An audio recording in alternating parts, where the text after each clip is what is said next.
Hey, what's up, guys? This is Jag again with the JBPodcast, and today we're going to be doing something a little bit differently as well, as we have a camera this time, and it is just me again, so just let me know if you guys actually like it like this better, or if you want the audio again, and feedback in just audio like podcast style, but this is YouTube, so I figured why not do a video. But yeah, feedback is greatly appreciated on what you guys would prefer. So let's get into the episode. So yesterday was a pretty crazy day because it was supposed to be ruled by football, okay? College football, they still had a ton of bowl games going on, and they had the semifinals, so 2 games for college football for the final, for the new college football playoff that they started a few years ago, the new system. And they had the semifinals for that last night. And I'll be honest, both of those games were snoozers, straight snoozers. Because one, the first game, Alabama, Wisconsin, I think it was the Fiesta Bowl or something. It may have been the Peach Bowl. I'm getting those two mixed up. But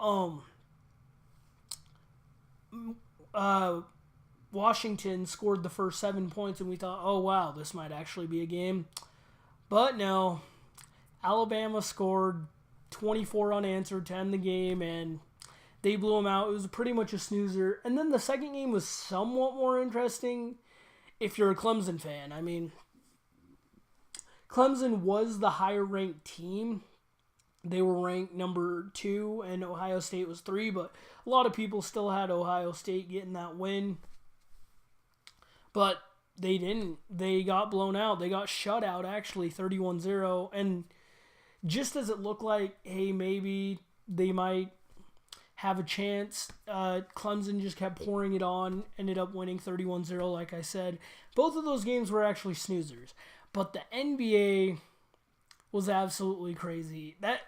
It may have been, I know I'm being a prisoner of the moment here because it was just yesterday, but it may have been one of the greatest end of years to a basketball season in history in terms of individual performances. So one, you got the kids down in Milwaukee. They blow out Chicago, which I feel kind of bad for Chicago, I'm not going to lie. They've been struggling recently. Rondo, who knows what's going to happen to him. He might end up either traded or bought out and waived, and I don't know what team would pick him up because he's really struggling this season. Not many. Well, I guess maybe Philadelphia or something could use his talents, but like when you're a guard shooting under in the 30 percentile and you can't do much. I mean, he's still a great passer, don't get me wrong, but when you're a liability from the line, from the field, from the 3, basically everything on offense except for passing, I mean, teams require more now. You know what I mean? So, I don't know what's going to happen to him, but the young guys in Milwaukee just went crazy, okay? So, first of all, Giannis, he's making a great bid for second best player in the Eastern Conference.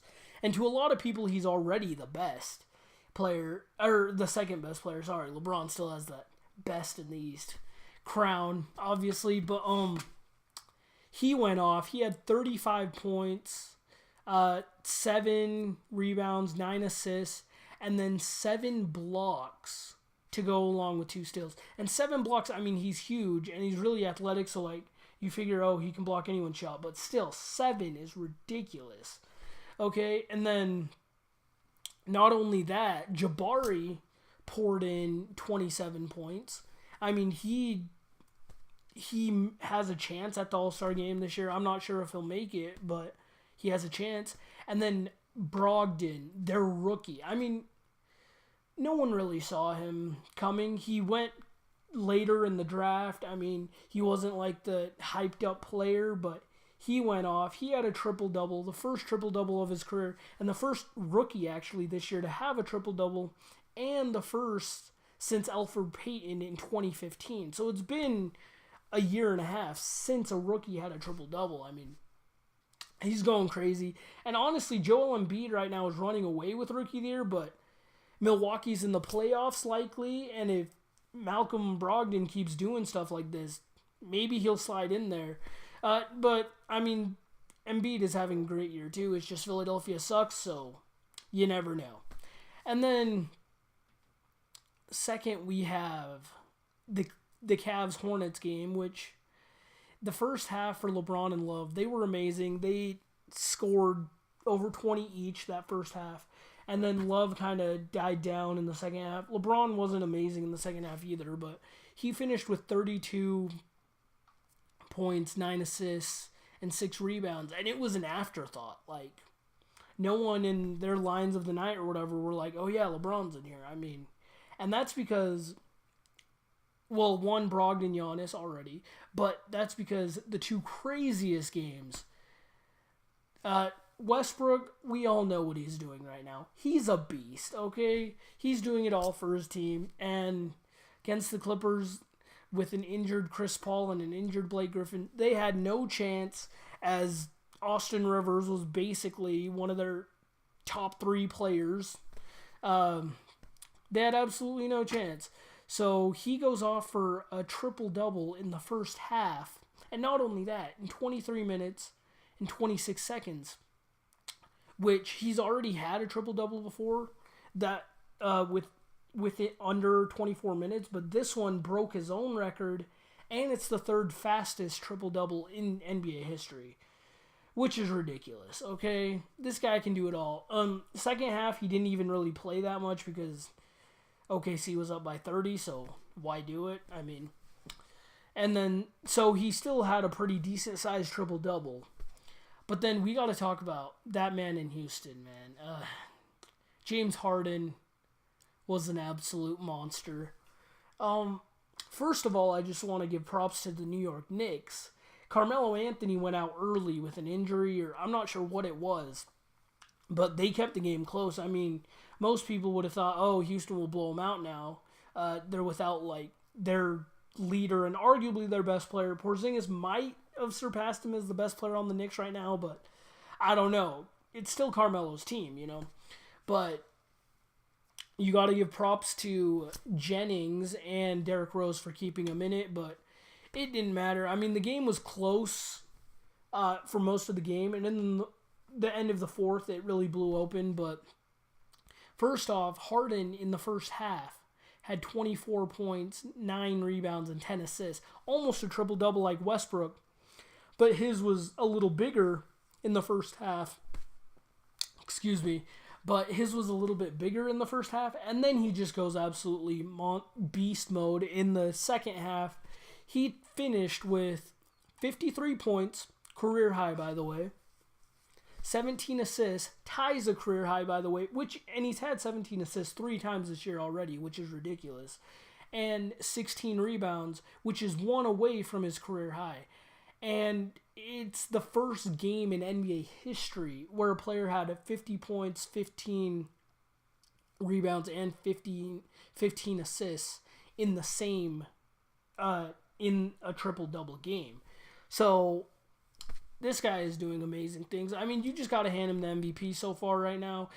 He has the 4th best record in the whole league, above Toronto now. His team lackluster without him, obviously.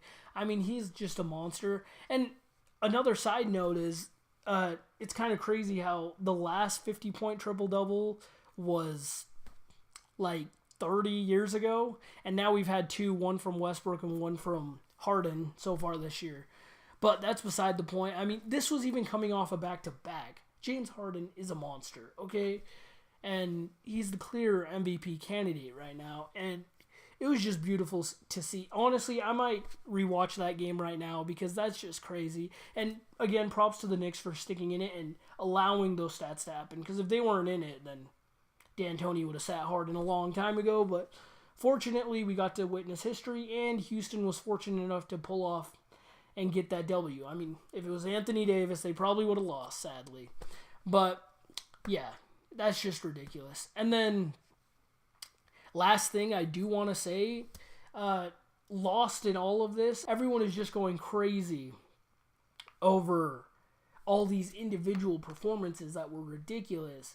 And sadly, the Clippers, man. Beginning of the season, it was looking like they might be real contenders, but they quietly just slipped. They're on a 6-game losing streak, and they quietly slipped into the 7th seed. In all fairness, between the 4th and 7th seeds in the West is extremely close.